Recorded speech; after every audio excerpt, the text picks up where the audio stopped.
PTI chairman Imran Khan video link ज़रिए long मार्च खे ख़िताब करे चयो आहे त पीटीआई चेयरमैन इमरान खान 26 नवंबर ते कारकुननि खे रावलपिंडी पहुचण जो सॾु ॾेई छॾियो आहे। नाज़रीन, पीटीआई चेयरमैन इमरान खान 26 नवंबर ते कारकुननि खे रावलपिंडी पहुचण जो सॾु ॾेई छॾियो आहे।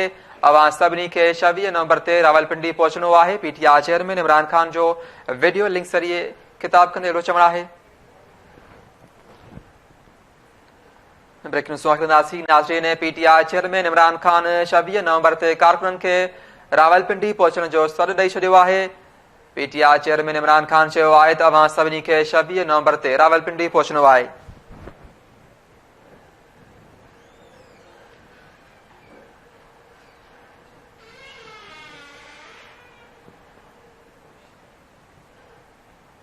नाज़रीन, पीटीआई चेयरमैन इमरान खान चयो आहे त अवां सभिनी खे 26 नवंबर ते रावलपिंडी पहुचणो आहे। पीटीआई चेयरमैन इमरान खान 26 नवंबर ते कारकुननि खे रावलपिंडी पहुचण जो सॾु ॾेई छॾियो आहे।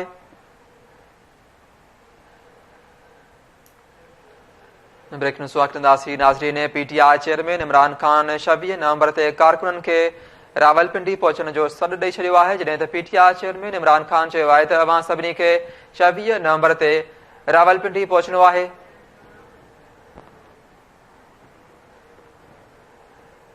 नाज़रीन, पीटीआई चेयरमैन इमरान खान 26 नवंबर ते कारकुननि खे रावलपिंडी पहुचण जो सॾु ॾेई छॾियो आहे।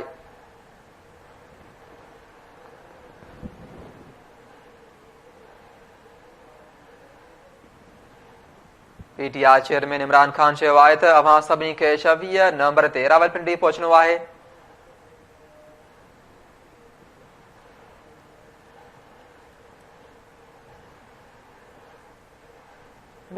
नाज़रीन, पीटीआई चेयरमैन इमरान खान 26 नवंबर ते कारकुननि खे रावलपिंडी पहुचण जो सॾु ॾेई छॾियो आहे। इन हवाले सां असां लाइन ते मौजूद आहे इस्लामाबाद मां गुलाम रसूल कुंभर जी। गुलाम रसूल, छा तफ़सील आहे? जी, अॻूणे वज़ीर आज़म ऐं पीटीआई जे चेयरमैन इमरान खान पीटीआई जे कारकुननि खे 26 नवंबर ते इस्लामाबाद पहुचण जी हिदायत करे छॾी आहे। साॻे वक़्तु संदसि इहो चवणु आहे त 26 नवंबर ते सभु पिंडी पहुचनि। लॉन्ग मार्च खे पंहिंजे वीडियो ख़िताब में संदसि इहो चवणो हो त कारकुन जेके आहिनि उहे हर सूरत में पहुचनि। जॾहिं ख़ौफ़ हूंदो त सरमाएकारी जेका आहे उहो केरु कंदो, परदे में मुक़ीम जेके पाकिस्तानी आहिनि उहे हिते सरमाएकारी कंदा त असांजा मसइला ख़तम थी वेंदा। 7 महीननि जो दौरान मुल्क में हिकु बि बहितरी जेका आहे उहा आई हुजे त ॿुधायो।